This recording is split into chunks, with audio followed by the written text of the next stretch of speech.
Right. Okay, so Spider-Man Homecoming.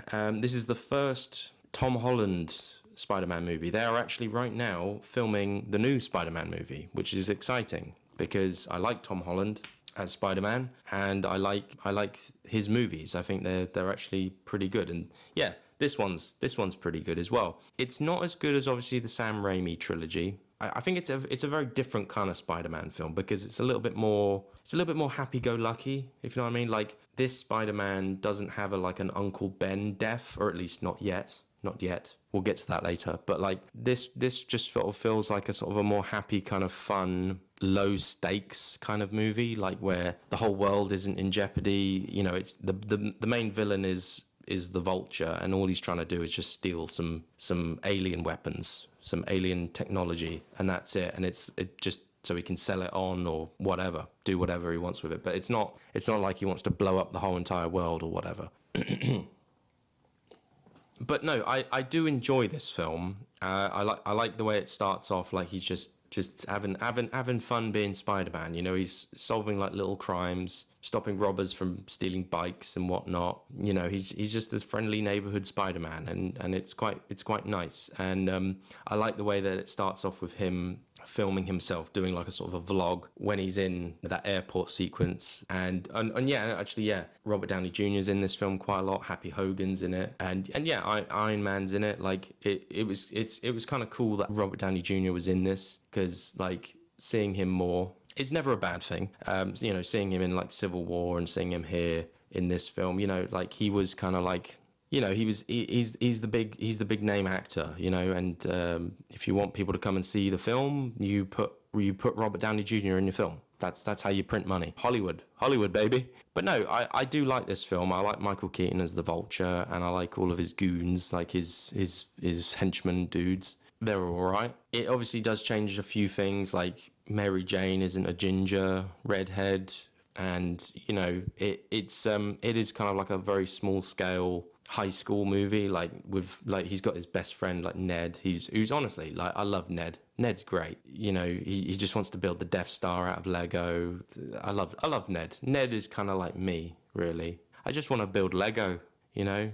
Just leave me to build Lego, please. And of course, you know, like you got Zendaya in this film and the other, forget her name, but anyway, whatever. Flash Thompson is very different in this film. He's kind of not really like a tough kind of like jock type dude. He's more of a kind of like a Weasley kind of, you know, rich kid, you know, who calls him Penis Parker, which is funny. And yeah, this film is like overall, it's just like it's quite a fun film. I will just say though, I recently did rewatch it, and I had a bit of like because I've made it a rule now. I've made it a rule now to like have my phone like in a completely different room so I can really engage with the film.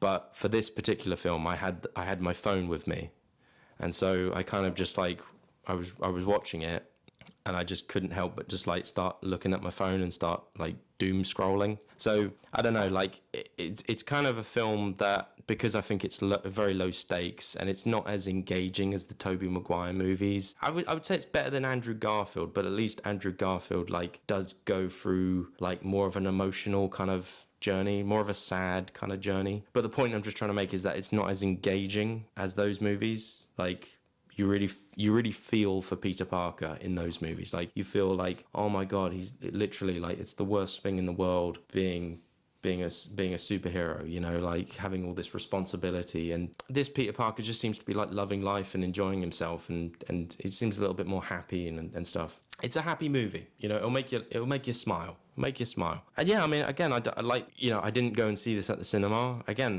I for some reason in 2017, I literally completely just like missed out on all of the Marvel movies. I just didn't care. Maybe even the next one as well. Maybe I didn't see that. We'll get to that in a minute. But no, like I honestly didn't feel like this was a film worth going to see at the cinema. And I don't regret that, because the movie's not the best Spider-Man movie, but it is an enjoyable Spider-Man. You know, it's not the greatest movie, but it's fine. And it's okay. But as I say, it's just not as engaging, not as good as those Tobey Maguire movies. You know, I felt like they had more of an emotional core to them. You know, more of a like a sadness you know. I like sad movies. I like watching sad movies. Anyway, yeah, the suit is pretty cool as well. Like the suit, he's got like all these gadgets, all these different like modes of shooting webs and stuff. That's pretty cool. Yeah, I don't know what else to really say about this film. It's fine. It's fine. And I saw it at home when it came out on Blu-ray and enjoyed myself. And I've rewatched it multiple times. I've watched all the Spider-Man movies so many times. There is a reason why they are like big, like billion-dollar movies. You know, there's just something about Spider-Man that just works for people. You know, you'll never have a Spider-Man movie like bomb at the box office, I don't think, unless this new one bombs. Anywho, let's move on. Let's go. We've got lots to get through. We're not even.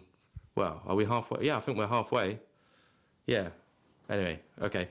Bye bye.